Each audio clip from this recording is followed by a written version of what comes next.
Imagine this. You're at a fancy dinner table in Douala, lights low, plates clinking, your entire family smiling at you like everything's normal. Every question they ask about your life, your job, your plans, your future, gets answered before you can even part your lips. They order your food without asking. And when you finally try to speak, someone leans in with that sweet, fake smile and says, loud enough for the whole table to hear, she's fine. She doesn't need to talk. That wasn't some awkward moment last Saturday night. That was deliberate. That was planned. And it was only the beginning.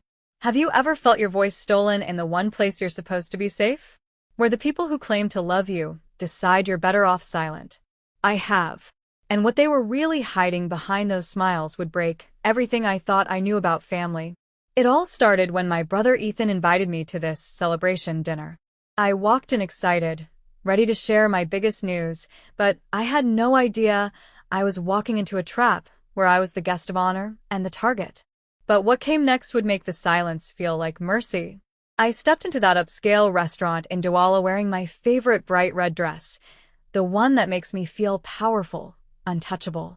Hair done, makeup flawless, heart racing with excitement. Tonight was supposed to be different. Tonight, I was finally going to tell them about the big freelance contract I'd landed, the one that meant I could stay independent in my little apartment forever. No more "when are you coming home?" lectures. Ethan greeted me first. My older brother, the golden child. Always the host, always in control. He pulled out my chair like a gentleman, smiling that charming smile everyone falls for. Lena was already there, my older sister, perfectly poised in her designer everything, along with her husband Victor and our parents, who looked at me like I was still the baby of the family. We sat. The menus came. Conversations started light. "How's work, Maya?" Mom asked sweetly. I opened my mouth, ready, proud, but Ethan cut in smoothly. "Maya's doing great. She's got that creative thing going." He didn't even look at me. I laughed it off at first. Nerves, right? Family being family. Then the questions kept coming. About my apartment. My dating life. My plans. Every single time, someone else answered. "Lena. She's single, but you know Maya, picky." Dad chuckled like it was adorable. Victor nodded along. I felt the air get thinner. Like I was shrinking right there in my seat. The waiter approached. Ethan didn't hesitate. He took the menu from my hands, gently, like I was a child, and said, "She'll have the grilled salmon. She's fine with that." But here's the thing they didn't know, or maybe they did. I haven't eaten fish in 3 years. Have you ever sat in a room full of people who love you and still felt completely alone? That salmon sat in front of me like a silent accusation. Pink flesh glistening under the warm lights.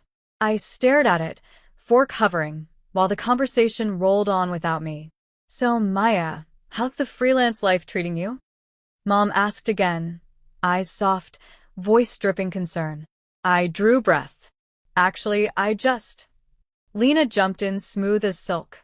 "She's doing wonderfully. Small projects, but steady. You know Maya. She likes her independence."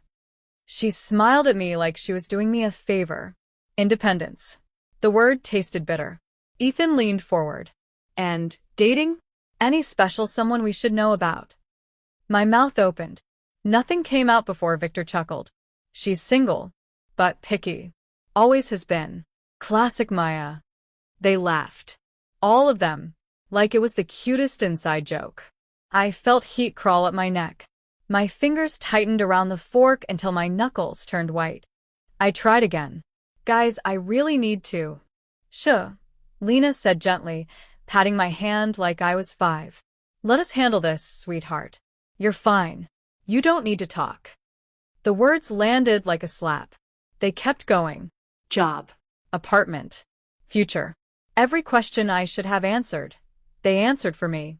Each one painting the same picture. Sweet, quiet, slightly lost Maya who needs looking after. But the looks they exchanged? Those weren't loving. They were calculated. Planned. My stomach twisted. Then came the question that turned ice in my veins. "So Maya," Ethan said, voice casual, "when are you finally moving back home?" Before I could blink, Victor answered for me. Soon. Very soon. We've already discussed it. Discussed it. Without me. My heart slammed against my ribs. What the hell were they talking about? What do you do when the food in front of you isn't yours, but everyone acts like it is? I pushed the plate of salmon away. Slowly. Deliberately. The ceramic scraped against the tablecloth like a scream in the quiet. Lena's eyes narrowed. Maya, don't be dramatic. Eat.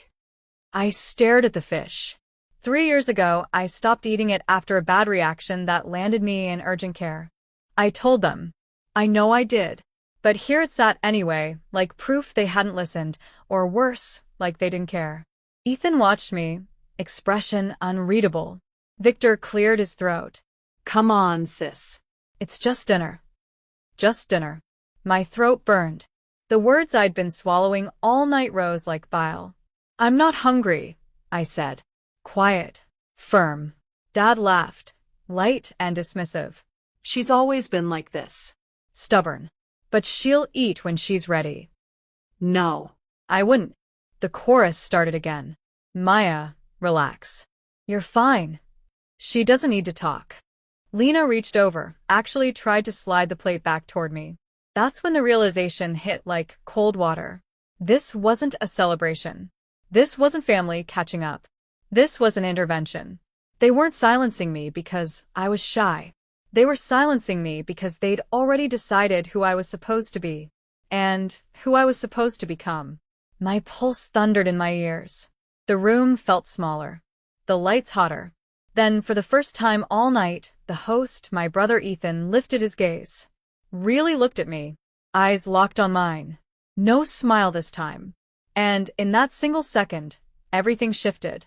What happens when the person who's been controlling the entire night suddenly decides to burn it all down? Ethan's eyes held mine. No charm.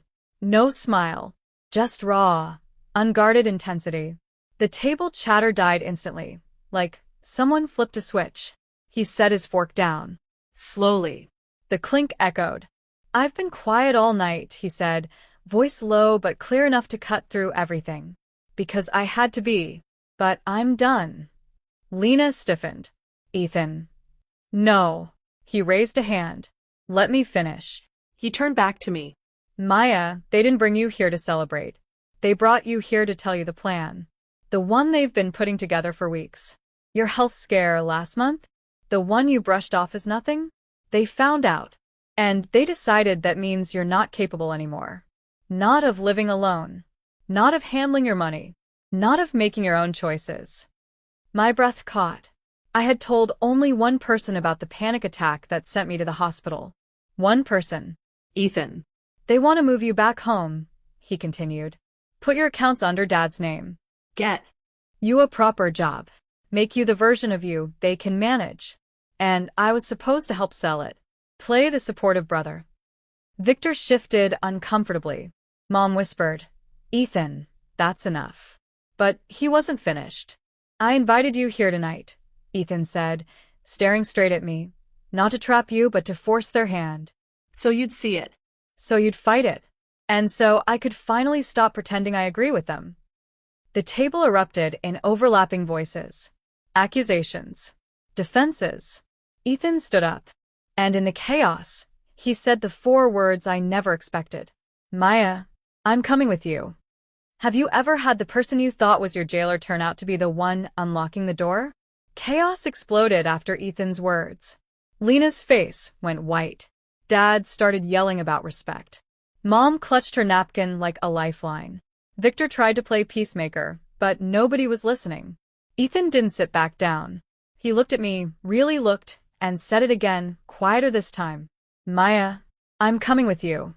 I stood up too, legs shaky, heart hammering. For the first time all night, my voice wasn't just mine, it was loud.